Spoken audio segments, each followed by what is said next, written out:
fire sign, Aries, Leo, and Sagittarius. Tignan natin ano ba ang inyong gabay kapalaran. Gabay kapalaran po ni fire sign, Aries, Leo, Sagittarius. Meron tayong King of Wands. Meron tayong Two of Pentacles, Two of Wands. Okay. So, fire sign, ngayon kasi puro passion yung nakikita ko rito. Parang mas magpo-focus po kayo ngayon sa inyong passion, sa inyong career. Puro pentacles and wands yun nandito. Tapos, ito pa guys, yung bottom of the deck mo. Okay? Seven of Pentacles, growth, waiting, discipline, harvest, hard labor. Kung ano man daw guys yung mga pinaghirapan mong ipunla. So, I think guys, magkakaroon guys ng magandang harvest, no? Parang magkakaroon ng harvesting. Maaring maganda guys ang ibubunga nito, okay? So, fire sign, focus lang daw po muna kayo sa career nyo. May nakakita rin ako guys pagdating sa relationship or maaring sa partnership.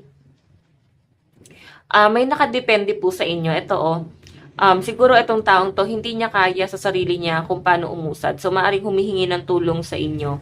Hindi ko naman guys nakakitang tulong pinansyal. Maaring tulong pagdating sa career siguro. Baka ikaw yung nakikita niya na someone na tutulong sa kanya na maabot yung isa sa mga pangarap niya. So, King of Pentacles, guys, new beginning yung nakakita ko. So, ang tingin sa inyo na is ng taong to, guys, is parang isa ka sa mga opportunity or new beginning na pwede niya, guys, alam mo yun, makamit. No? Isa ka sa mga nagbibigay ligaya sa kanya ngayon. Isa ka sa mga dahilan kung bakit siya guys nagiging positibo.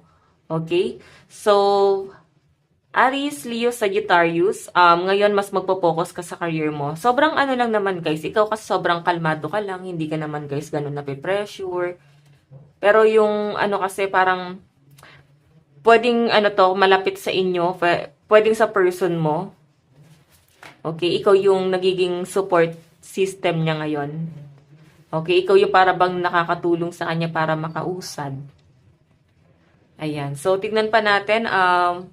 Fire sign, Aries, Leo, Sagittarius. Kunin natin yung card.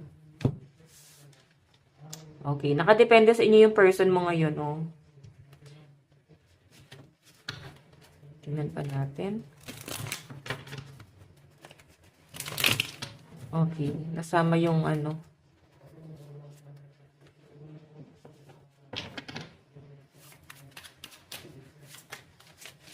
Fire sign, Aries, Leo, Sagittarius, Spirit Guide. Oops. Confident, adventure, energetic, charming. Knight of Wands. Okay. Dalawa yung lumabas. Fire sign. Okay. Okay, so fire sign, sa pinapakita kasi sa akin dito, parang betrayal to, no? Ayan, may nakatingin sa inyo. Sa pinapakita sa akin, pwedeng kamag-anak nyo, malapit sa inyo. So, mag-iingat ka, fire sign. Okay, mag-iingat ka sa intention na tong taong to, na parang sa sobrang pagmamahal, nakakasira, guys. Okay? Pwedeng sobrang mahal kayo ng taong to, kaya parang nandun siya sa point na nagsiselos, no? Nagsiselos siya. Okay, ito, nakakasira ngayon. Nakakasira sa relasyon nyo ngayon ng taong to. Nakatingin pa rin siya sa inyo, and itong taong to masyado siyang para bang medyo greedy yung energy na nasasagap ko sa kanya. So, mag-iingat na lang kayo, fire sign. Baka kasi isa siya sa dahilan kung bakit masisira ka. Okay? So, yung mga negative energy like ganito, energy na, mga negative na tao. So, sa pinapakita sa akin, fire sign, iwasan nyo na. Hindi na sila guys makakatulong pa sa inyo. Lalo na kung minsan na kayo guys sinaktan or pwedeng paulit-ulit kayong sinaktan. Diba? Hindi na guys makakatulong sa inyo. Hindi na to guys maayos. Paulit-ulit lang to guys na senaryo.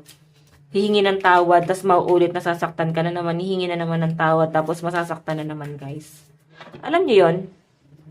Siguro kasi nag-reach out na sa inyo, fire sign, tapos ang nangyari, hindi nyo guys pinansin. Okay, hindi nyo pinansin. Kaya para bang na-trigger sila na bakit parang ikaw pa yung nakikipagmataasan. Tingnan mo, sinasaktan ka nila ngayon. Okay, may nakita akong selos, inggitan. So, maaaring problema to guys na ibang tao. So, parang ikaw, ay, wala na akong pakialam dyan. Bahala kayo magkagulo. Basta ako, okay ako. Ganun yung nasa sense ko sa inyo, fire sign. So, tignan pa natin. Overall energy. So, maaaring baka meron ka guys ma-receive na negative message ngayon galing sa isang tao. So, pag ganyan guys na nakakasira din guys sa mental health mo, kahit sabihin natin ang intention lang naman ng taong to is sabihin sa inyo kung ano yung mga nalalaman niya, kung ano yung mga nadidiscover niya. Negative pa rin siya guys kasi ikaw siguro ayaw mo na guys makarinig ng mga negative, no? Tapos siya yung parang sabi pa ng sabi sa inyo, mas pinipili mo yung peace of mind mo tapos sila pa guys yung nagsasabi sa inyo guys ng mga negatibo, 'di ba? Tignan pa natin guys.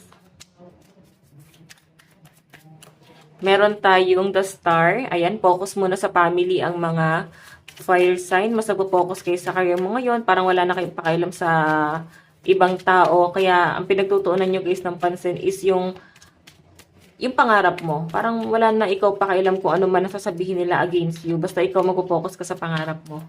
Okay, meron tayo guys 5 of swords. Meron tayong the world. Meron tayong Queen of Wands. Okay. So, moving forward yung energy talaga ng mga fire sign. Kasi, may iba kayong plano. Ito, oh. Ito yung pinagtutuon na ng pansin ng mga fire sign ngayon. Kumbaga, yung mga plano nyo, mga bagay na gusto nyo guys simulan. Tapos, Queen of Wands, wala ko nasagap guys sa mga negative energy rito. Kasi ikaw mismo yung umaalis sa mga negative. Okay? Na tao na hindi guys nakakatulong sa inyo. Sabi ko nga sa inyo guys, nakapokus ka sa pentacles mo. So, kung pagdating naman to guys sa love life mo, ayan, si person mo, nakadepende sa iyo ngayon kung ikaw ay in relationship. Kumbaga, sila yung nagiging, parang ikaw yung nagiging support nila ngayon dito, no? Nakadepende sila sa inyo. Hindi man to guys sa financial. Pwedeng nasasagap kasi ng person mo na ikaw yung isa sa pwedeng makatulong sa kanya para maabot yung mga pangarap niya, King of Pentacles, no? Na maaring nagkakaroon siya guys ngayon ng new beginning. Ito, the full healing para sa kanya ngayon.